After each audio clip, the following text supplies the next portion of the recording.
Buenas noches o buena noche, como dicen ustedes, o quizá buena tarde o buenas tardes. Aquí en Argentina son 2 horas menos que allá, creo, 2 horas más.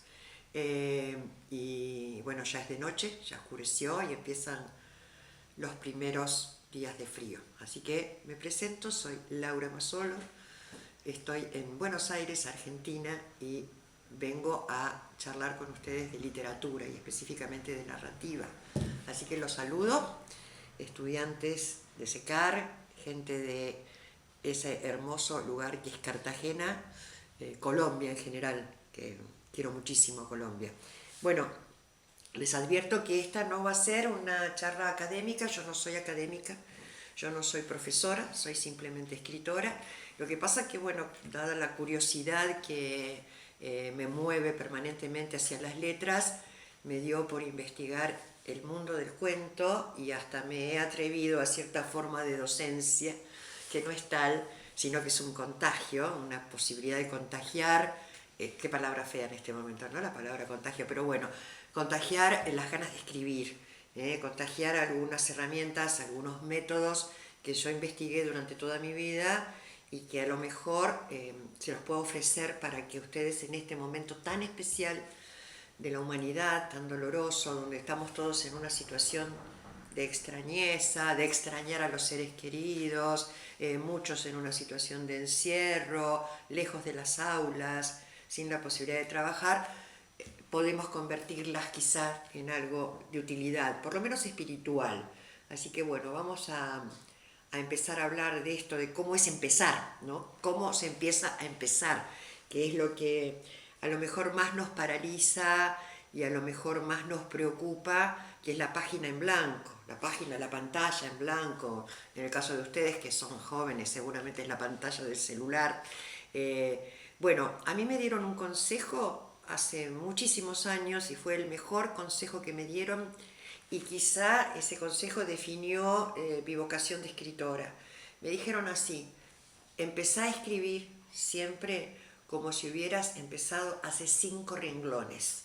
Entonces, obviamente resulta más fácil empezar por cualquier lado, por eso que tenga que volcar, por esa primera palabra que quiera decir, y después veo dónde la ordeno, de qué forma, dentro de qué esquema, dentro de qué estructura, porque otra cosa que nos da mucho miedo a la hora de empezar a escribir son las etiquetas. ¿Qué estoy escribiendo?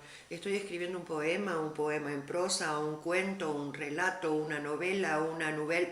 No importa, no importa. Lo importante es escribir y lo importante es saber que cada palabra que caiga en una página tiene valor y que después se puede reacomodar, porque hay algo que también digo siempre. El verdadero escritor empieza su trabajo, el gran emprendimiento de su trabajo, siempre después del punto final. De ahí vemos, bueno, qué quedó, qué etiqueta merece o si no merece ninguna, pero nunca se desecha a la papelera, pero sí ahí empieza el verdadero trabajo del escritor. Como con martillo, con un cincel, con pinceles, a pintar, a decir, a mejorar, y a lo mejor a etiquetar, a encapsular en un género que no tiene por qué ser la novela, por ejemplo. Ojo con la novela. Porque, a ver, yo he aprendido algo con la experiencia. La novela tendría que ser lo último que se intenta. Yo pasaría primero, pero como algo fundamental, por la poesía. No tiene por qué gustarnos la poesía, no a todos nos gusta la poesía, pero consustanciarse con el lenguaje poético, conocerlo, reconocerlo, es una forma de nutrirse como para después estar preparados para otros desarrollos, para otros lenguajes, para la prosa incluso.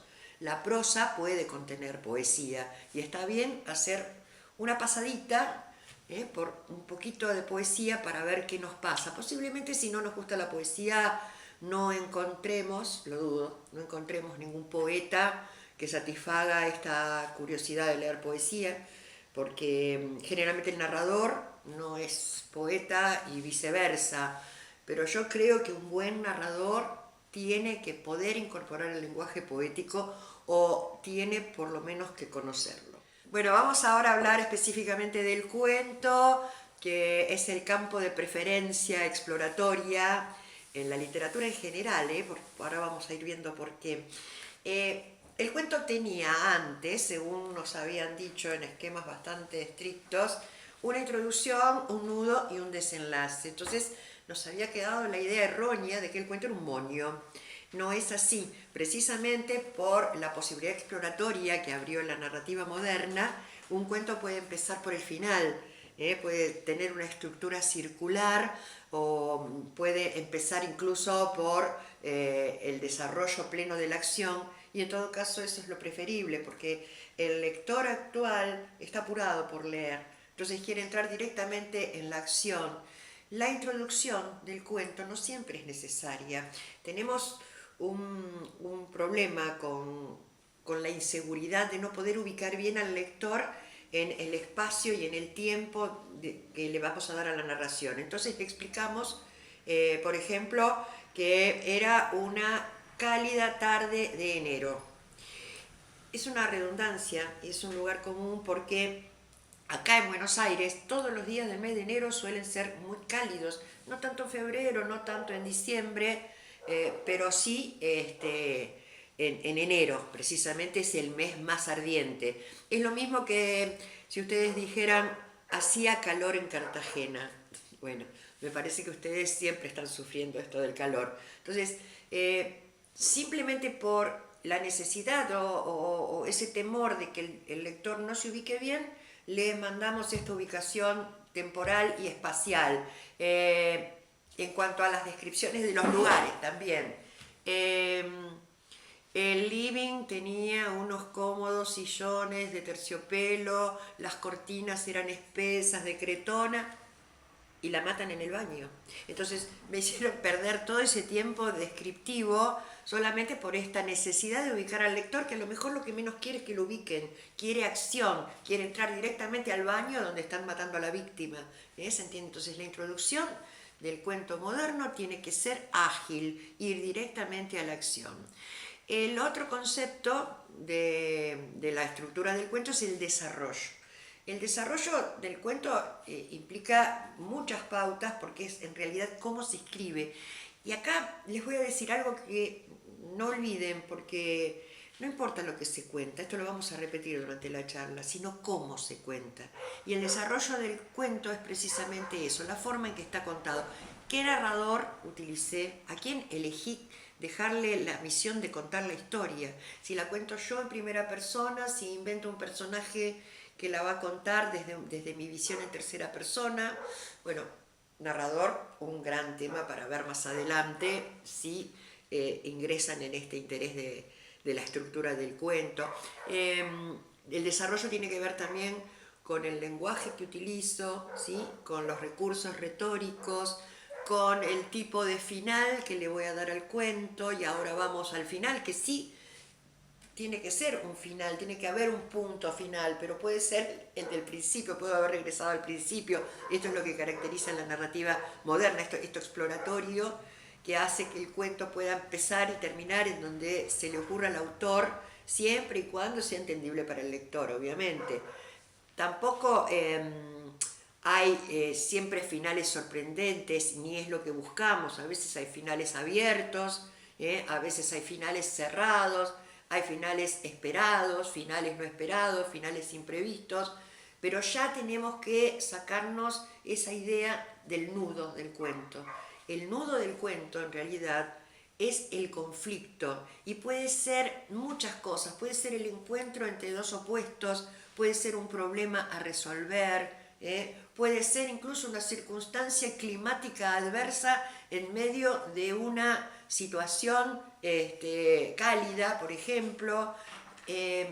Vamos a hablar de los contrastes, pero lo que sí vertebra al concepto de cuento es la paradoja. Yo, si quiero contar un cuento, tengo que tener claro qué quiero contar en este sentido. Lo que tengo que contar tiene que ser interesante porque todavía me parece que no ha sido contado. O sea, en mi país, que tuvimos enormes cuentistas como Cortázar, como Borges, es muy difícil pensar que alguna historia ya no haya sido contada.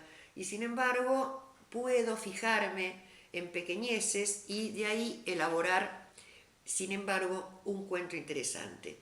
Esta preocupación por la gran historia a contar y la inexistencia de esa gran historia a contar, hoy también la vamos a erradicar. Yo les voy a leer a este machetito que traje aquí en el celular algunas cosas que tengo escritas al respecto, ya desde hace mucho tiempo, y me parece que pueden servir para determinar qué es un cuento.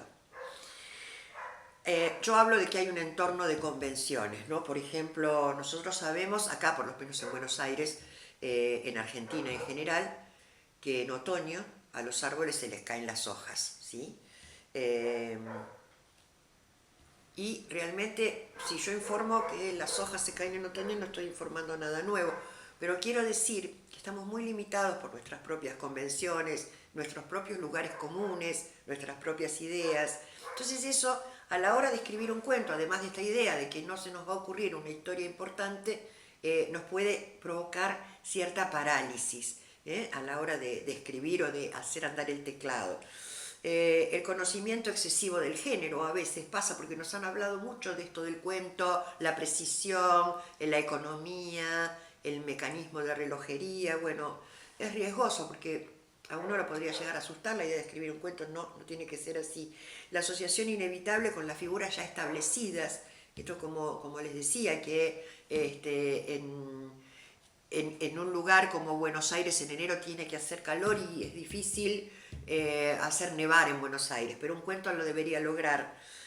Por ejemplo, en el escenario de un cementerio, los sucesos suelen ser lúgubres o terroríficos o inquietantes. En una iglesia son místicos o secretos, o aluden a la paz o al milagro. En una ciudad todo es vértigo y movimiento. En la primavera son factibles desde la belleza del paisaje, la ensoñación y el romance. En el rigor del invierno se perfilan el abandono, las carencias, la tristeza. Un personaje con características siniestras genera hechos siniestros, deplorables, pecaminosos. Un niño no puede más que celebrar la ternura o la inocencia. Una mujer hermosa incitar al deseo.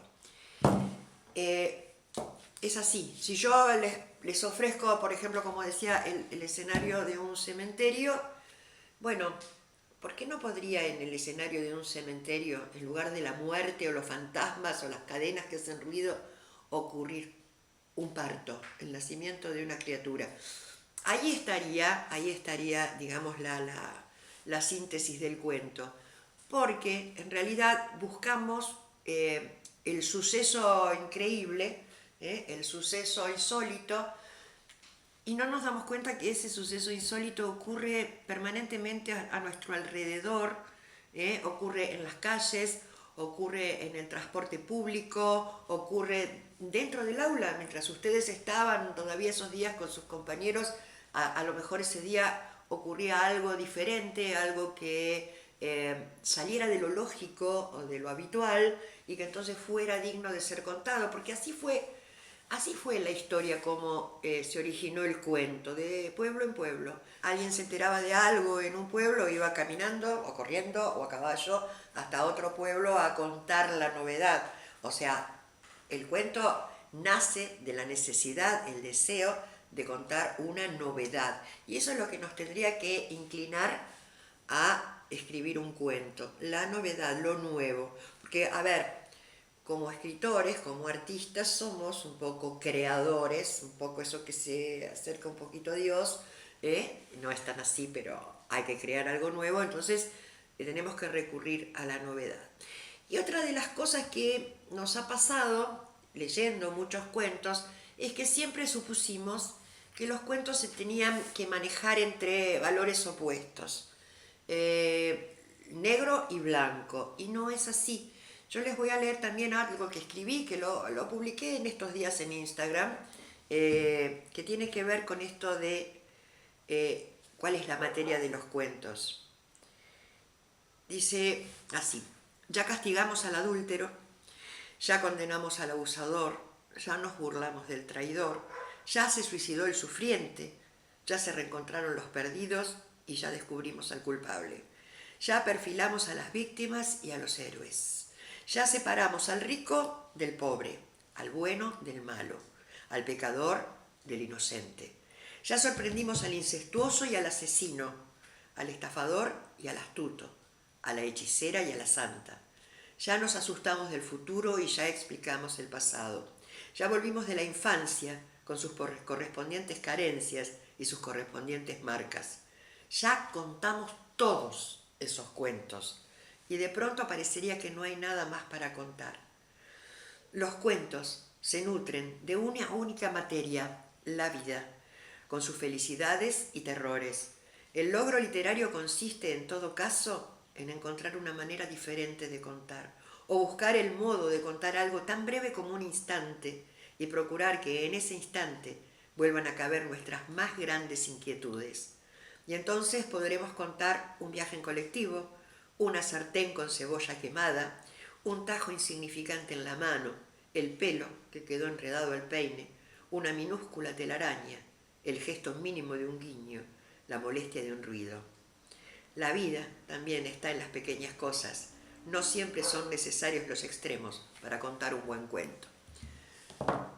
Paradoja y contraste. Esos serían los elementos necesarios para que después se pueda contar esa idea que germinó y que no nos parece factible desarrollar o bien nos paraliza pensar que tenemos que insertarla dentro de un género. No, simplemente se escribe. Después vemos, después analizamos. Para eso estamos los analistas literarios, los críticos, los profesores de taller literario. Estamos para hablar de la forma, de la estructura, de calificarla, descalificarla, pero lo importante es poder escribir y más, repito, en este momento. Entonces, volvamos. No importa lo que se cuenta, sino la forma en que lo contemos y ahí hablamos de desarrollo. Entonces, yo les voy a hacer una propuesta.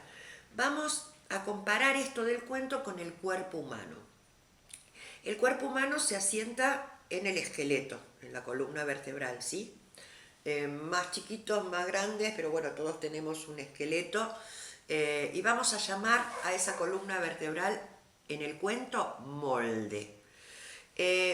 No hay muchos moldes de cuentos, pero si ustedes se fijan, todos los cuentos que hayan leído que realmente cumplan con la característica de ser cuentos, se asientan más o menos en estos moldes. El burlador burlado, por ejemplo, o el cazador cazado. El zorro, que se cree muy astuto y va a cazar al conejito, ¿sí? Y sin embargo termina él mismo cayendo en una trampa. Es seguramente un molde de cuentos que han recorrido, sobre todo en la literatura infantil. Otro molde sería la inversión de lo previsible, un desvío, algo impensado. Por ejemplo, este mismo zorro va corriendo en pos de cazar y comerse al pobre conejito y en el recorrido se clava una espina muy dolorosa, cae al suelo aterido de dolor y es el conejito quien viene a quitarle la espina. Inversión de lo previsible. Por supuesto, vamos a ver después si el zorro se come al conejito o no se lo come. Como estos moldes están también el equívoco. Por ejemplo, Romeo y Julieta. Romeo y Julieta fue un equívoco, nadie le avisó lo que estaba pasando en el otro lado, entonces terminaron matándose los dos, que como dice Cassiari, Hernán Cassiari, que para mí es un genio, que si en esa época hubiera habido celulares, Romeo y Julieta no hubiera tenido curso, porque fue un equívoco, un malentendido. Algo se distorsiona en los mensajes, algo está mal informado, y entonces ocurre el equívoco, y eso es material digno de un cuento.